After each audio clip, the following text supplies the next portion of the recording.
مومنانو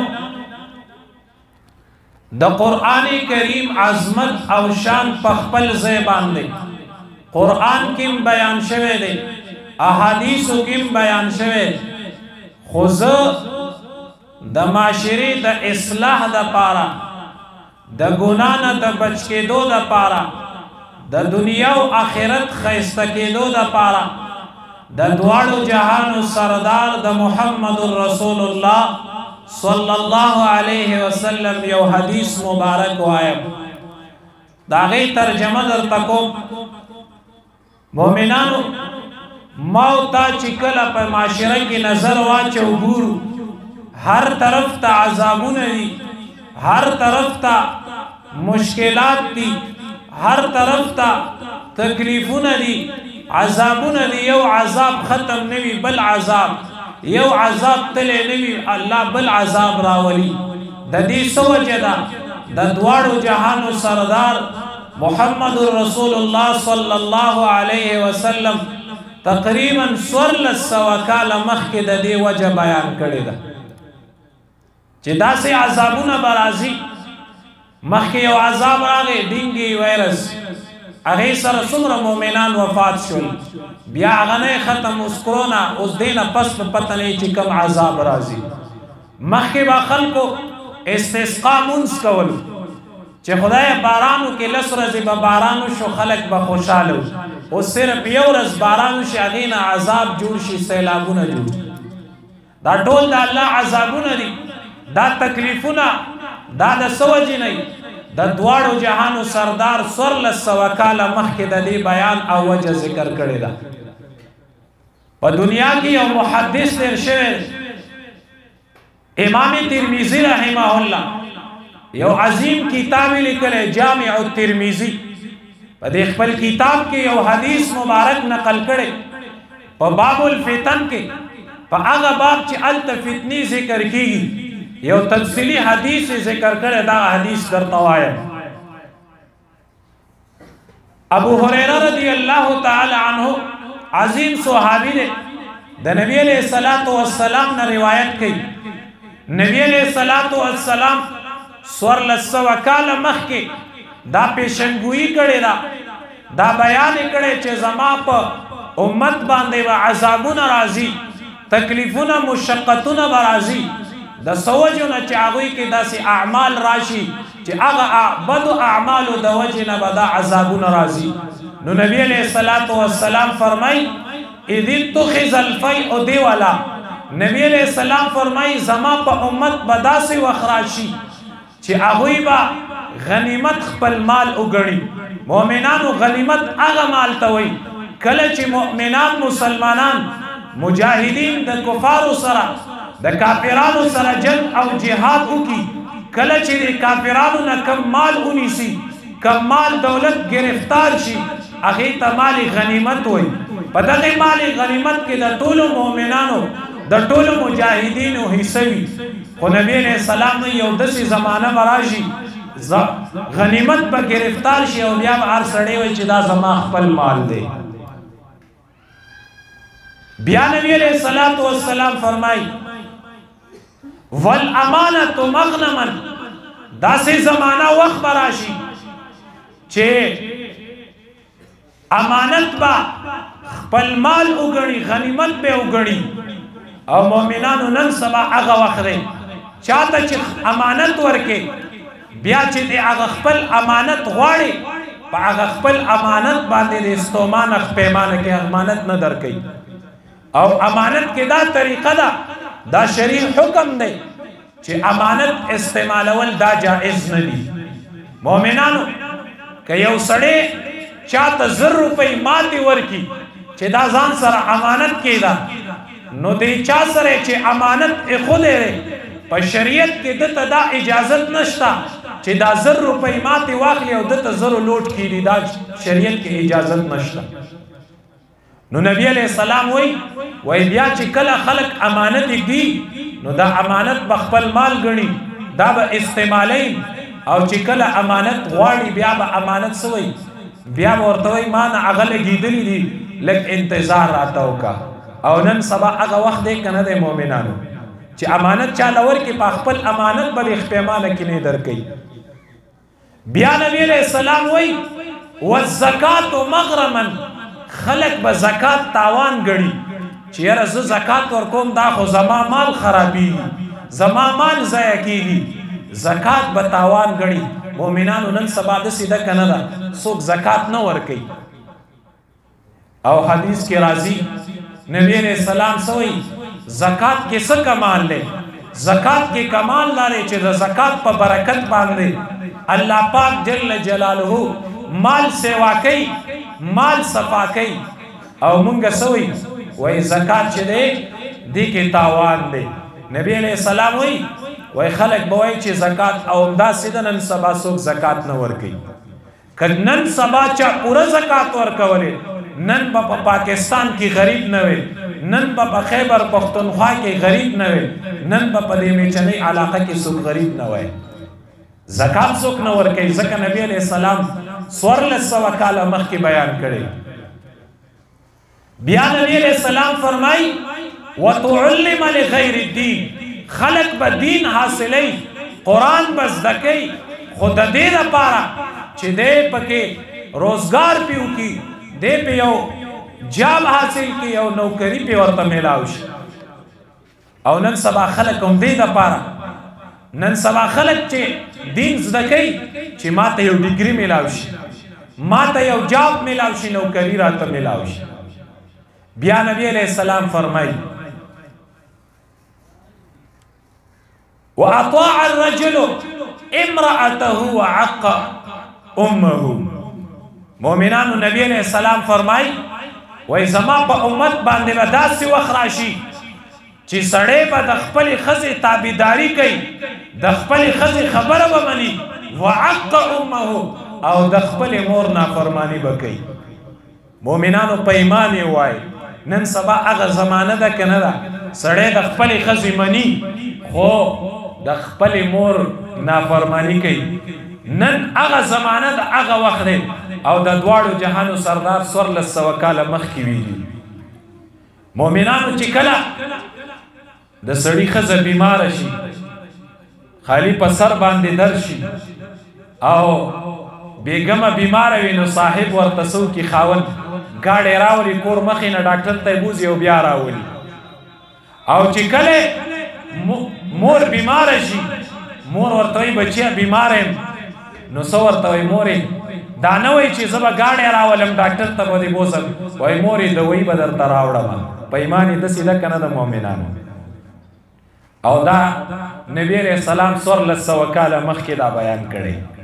چې زما په امت به دا وخت راځي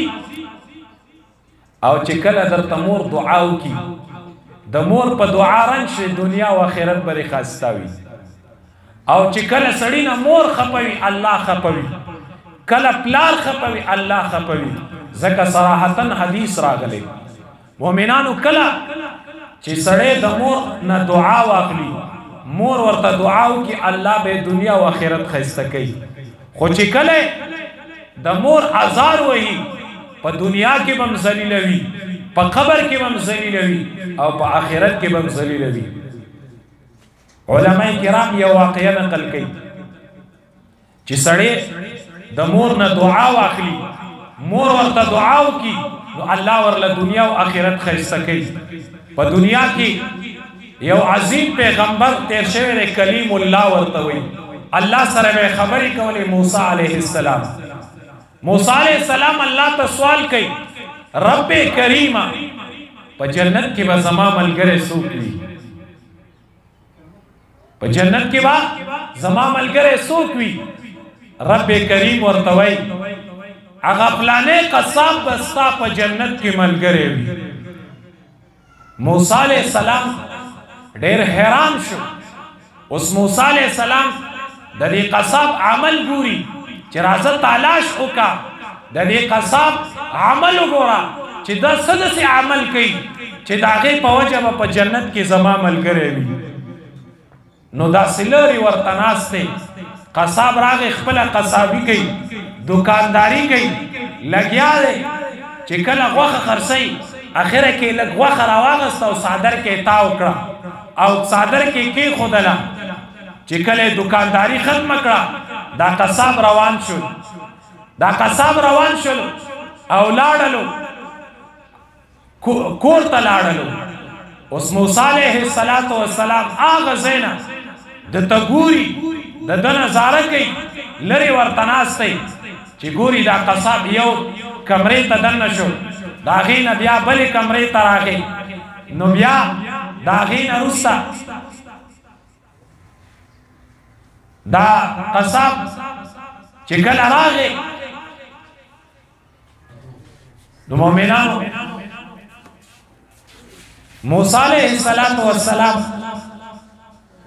موسی علیه السلام دې قصاب ته ګوري چې دا قصاب یو کمرې ته دننه شلو بیا د هغې کمرې نه راووتلو بلې کمرې ته راغی بیا د هغې نه وروسته ورسره کاسه لاس کې ده او بیا راغله دې بلې کمرې ته دننه شولو اوس نور پته نه لګي موسی علیه السلام ته خو موسی علیه السلام د دې قصاب د عمل ګوري نو چې کله د عمل ګوري موسی علیه السلام ورته ګوري دا قصاب راغی په دې کمره کې یو بوډۍ زنانه ناستې ده دا قصاب ورسره کېناست نو دا نوړی اخلي او دې زنانه ته خوله کې ورکوي اخره کې چې کله دې زنانه دې بوډۍ خوراک وکړلو نو بیا دا زنانه دې بوډۍ دې قصاب ته غوږ کې څه خبره وکړله نو دې قصاب وخندل او سر یې داسې وخوځولو موسی علیه السلام لرې نه ګوري نور پته نه لګي چې څه قصه ده څه کېږي خو چې کله دا قصاب بهر راووتلو نو موسی علیه السلام دې قصاب نه تپوس کوي وایي تا چې کله دکان بند کړلو او لاړلې کور ته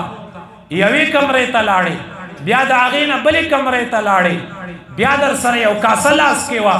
بیا هلته بلې کمره کې یو بوډۍ ناستې وه هغې ته د خوله کې نوړۍ ورکولې او بیا درته هغې غوږ کې څه خبره وکړه تا وخاندل سر دې وخوځولو دا څه کیسه وه نو دا قصاب ورته قصه کوي قصه ورته وایي قصه دا قصاب خپله قصه کوي وایي دا یو زما یو بوډۍ مور وه زما بوډۍ مور ده زه چې کله کور ته لاړ شم د هغې دپاره په خپل لاس باندې خاوره د هغه دپاره ښوروا تیاره کړم بیا ورته روټۍ ماته کړم بیا راشم هغې ته په خوله کې مړۍ ورکوم وایي چې کله هغه مړه شي نور خوراک نه کوي وایي ما ته غوږ کې وایي چې الله دې موسی علیه السلام سره په جنت کې یو ځای کا وایي زه بیا سر وخځومه وخاندم چې چېرته زه او چېرته موسی علیه السلام نو موسی علیه السلام وایي رب کریم چې ما ته وویلې چې دا پلانې قصاب به تا سره په جنت کې ملګری وي د دې وجه خدا له چې دې سره د مور دعا ده چې مور ورته دعا کوي چې الله دې موسی علیه السلام سره په جنت کې یو ځای کا نو دا مور د دعا د برکته دا قصاب به په جنت کې زما ملګری وي نو ځکه نبی علیه السلام څه وایي واطاع الرجل امرأته وعق امه نبی علیہ السلام وی زما په امت باندې داسې وخت راځي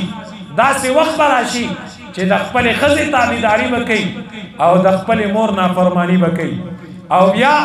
نبی علیہ السلام فرمایي وادنا صدیقه واقصى اباه نبی علیہ السلام وی زما په امت به داسې زمانه وخت راځي چې خپل پلار به ځان نه لرې کوي خپل ملګری به ځان ته جوختوي او مؤمنانو په ایمان یې وایي داسې لکه نه ده نن سبا ځوانان چې پلار ورته وایي دا کار وکوئ ملګری مې خفه کېږي د ملګري خیال ساتي خو د پلار خیال نه ساتي او بیا نبی علیہ السلام فرمایي وظهرت الاصوات فی المساجد داسې وخت به راشي په جوماتونو کې به ګپ شپ شروع شي خلک به په جوماتونو کې دنیاوي خبرې شروع کړي او بیا نبی علیہ السلام فرمایي وساد قبیلة فاسقهم د قوم د قبیلې او د کلي مشر به فاسق سړی شي او نن سبا هم داسې ده که نه د مؤمنانو وکان زعیم القوم ارذلهم نبی علیہ السلام وایي داسې وخت به راشي چې د قوم لیډر او مشر به د قوم مشر به هغه رذیل او بیکاره بد سړی وي نن سبا دا سیده کنه د مؤمنانو بیا نبی علیہ السلام وی واکرم الرجل مخافت شره خلق با د یو سړی عزت کوي د دې وجنه چې هغه دته نقصان اون رسي دی وجنه نه چې دا نیک سړی دی دیندار دی نیک دی د دې وجنه نه بلکې د هغه د شر د وجنه د هغه د ظلم د وجنه چې دا سړی ماته نقصان راونه رسي ماته تکلیف راونه رسي نو د هغه وجنه به د هغه قدر احترام کوي هغه ته به ټیټ پاس کیږي هغه ته به جی کوي نن سبا مؤمنانو دا وخت دی کنه دی چې نن سبا موږ د خلکو عزت کو د دې وجنه چې دا خو بدمعاش دی دا خو مالدار دی بدمعاش دی چې ماته نقصان درونه رسي د دې وجنه قدر کوي او بیا نبی علیہ السلام فرمای وشربت الخمور دا سی وخت براشي خلک به شرابونه اسکی یوازې شراب نه بلکې هر هغه نشه چې هغه حرام وي او نن سبا وګورئ مؤمنانو نشي څومره عام دي خلک نشي کوي او بیا نبی علیہ الصلوۃ والسلام فرمای ولعن آخر هذه الامه اولها رستنی خلق بیا په مخکینه خلق بسې هغه پسې به لعنت وي هغه پسې به خبرې کوي او نن سبا د سیده کنه د مؤمنانو په خواني خلق چې کم دي دا بزرگان ول نیکان ول اولیاء ول خو اوس چې کم ځوانان دي هغه پسې مشران پسې خبرې کوي زمونږ مشران نه پوهېدل دا سیده کنه د مؤمنانو نبی علیہ السلام 1400 کاله مخکې دا پیشنګویي کړې وه چې دا خلق برا پیدا شي پر رستنیو خلقو بسې هغه نیکانو پسې هغه مشرانو پسې به خبرې کوي هغوی پسې به بد وایي نن ینګ جنریشن کم ځوانان چې دي وایي مړه زمونږ مشران سادهګان و هغوی پسې نه پوهېدل قسم پر هغه اولیاء ول هغه بزرگان ول هغه وخت کې خوشحالي وي هغه وخت کې برکتونه ول نو چې کله نبی علیہ السلام وایي زما په قوم کې دا اعمال راشي نو نبی علیہ السلام اوس فرمای فارتقبوا عند ذلك ريحا حمراء وزلزلة وخصفا ومسخا وقصفا نبی علیہ السلام وی کله چې تاسو کې دغه اعمال پیدا شول نو تاسو انتظار کوئ الله به در باندې ګرمې هواګانې راولي الله به در باندې زلزلې راولي الله به په ځمکه کې ژوندی خښوي الله به شکلونه بدلی او الله پاک به در باندې د کاڼو باران کوي او بیا نبی علیہ السلام وی وآیات تتابع کنظام بال قطع سلکه نبی علیہ السلام وی الله به در باندې داسې عذابونه راولي یو بل د پاسه داسې عذابونه لکه چې کله تسبیح وشلیږي هغه تسبیح چې کمی مشکړی دي یو بل پسې داسې را روان وي نو نبی علیہ السلام وی تاسو باسې بم یو بل پسې عذابونه را رواني لکه نن سبا چې مونږ او تاسو ګورو دغه اعمال مونږ کې موجود دي الله را باندې عذابونه یو عذاب ختم نه وي بل عذاب یو عذاب نه وي بل عذاب تکلیفونه مشقتونه راځي نو 1400 کاله مخکې نبی علیہ السلام دا پیشنګویي کړې نو مؤمنانو په کار سړی دغه اعمالو نه ځان بچ کړي دغه اعمالو نه ځان وساتي هسې نه چې دنیا او آخرت ښایسته شي دویم چې کومې میندې خویندې پرده کې ناستې هغوی دپاره یو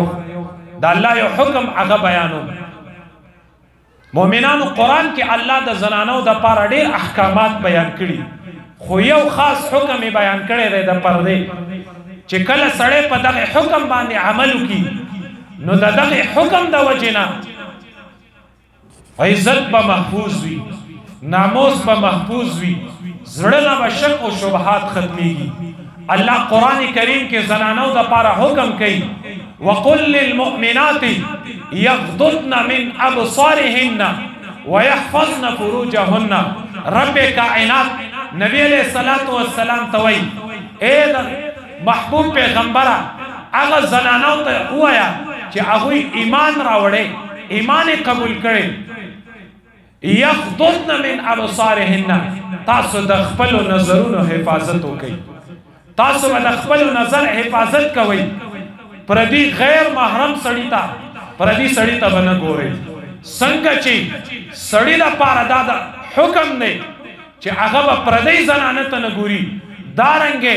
زنانه لپاره هم د الله حکم دی چې هغه به پردي سړي ته نه ګوري، د خپل نظر حفاظت به کوي. حدیث مبارک کې راځي یو صحابي دی عبدالله ابن ام مکتوم رضی الله عنه،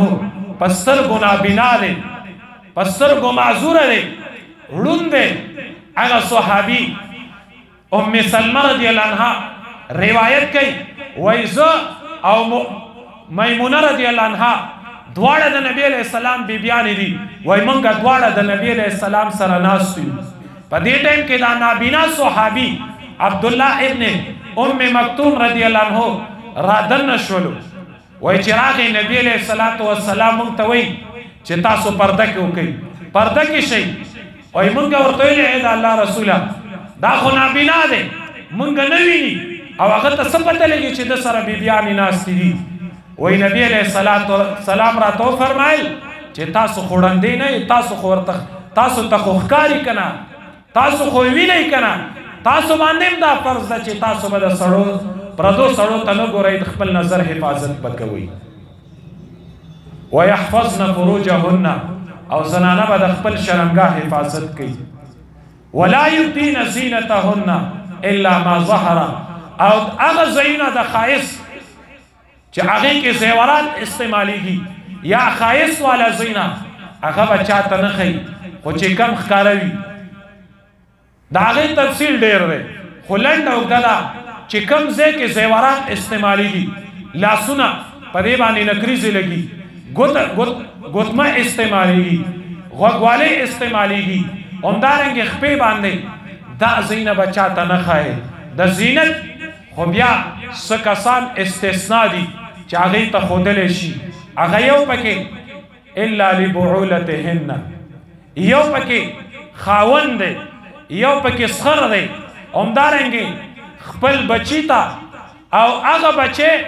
چې د خاوند دوه ښځې وي، یو ښځې نه چې کوم بچی وي چې هغې ته میرنی زوی وي هغه ته هم ښودلی شي. همدارنګې خپل وراره ته او خورایي ته، او چې کوم لنډ اوږده ده چې کوم غیر محرم وي، هغه کس چې د دې زنانه ورسره نکاح کول جائز نه وي، هغه د دې محرم دی، هغې ته یې ښودلی شي، نور چاته یې نشي ښودلی. بیا الله وایي ولیضربن بخمورهن علی جیوبهن. مؤمنانو په جهالت وخت کې دا طریقه وه چې زنانو به د لوپټه اچوله، په غاړه باندې به یې داسې اچولې وه او داسې به یې په اوږه باندې اړولې وه، نور به دا غاړه به ښکارېده، سینه به یې ښکارېده. نو الله حکم راولېږلو ولیضربن بخمورهن علی جیوبهن. الله حکم راولېږلو زنانو ته چې زنانه به لوپټه اچوي په دې خپله سینه باندې، په دې خپله غاړه باندې دلته به لوپټه اچوي، څادر به ځان نه تاووي. نو دا د زنانو دپاره نور هم ډېر احکامات دي، خو که چا په دې احکاماتو باندې عمل وکړو نو د زړه نه شبهات شکونه ختمیږي، بیا د ناموس او د ناموس د هغې حفاظت کیږي، د عزت حفاظت کیږي. او بل د زنانو دپاره بل شی هغه عطر خوشبویي لګول دا جایز نه دي، داسې خوشبویي چې هغه بوی لري. حدیث مبارک کې راځي کمې زنانه چې خوشبویي لګولې وي او پردي سړي باندې د هغې خوشبویي ولګېدله، دې زنانه ته دومره ګناه میلاویږي لکه چې دې بدکاري کړې وي. نو زنانه به د هغې حفاظت کوي، زنانه به دغه د الله چې کوم احکامات دي د پردې خیال به ساتي. الله پاک جل جلاله دې دا ختم تفسیر القرآن په خپل دربار کې قبول او منظور کړي، او الله پاک جل جلاله دې د دې په برکت باندې دې کلي علاقې ته مؤمنانو مسلمانانو کورونو ته خوشحالۍ راولي. الله دې د دې کلي علاقې نه غمونه پریشانۍ لرې کړي. الله پاک جل جلاله دې زمونږ او د ټولو مؤمنانو دغه روژې او منځونه عبادتونه په خپل دربار کې قبول او منظور کړي، او کمې زنانو چې کم عبادتونه کړي او په دې تفسیر کې شرکت کړي الله پاک جل جلاله دې ورته په خپل دربار عالیه کې قبول او منظور کې. استغفر الله لي ولكم ولسائر المسلمين واستغفروه إنه هو الغفور الرحيم. رب اغفر وارحم وأنت خير الراحمين.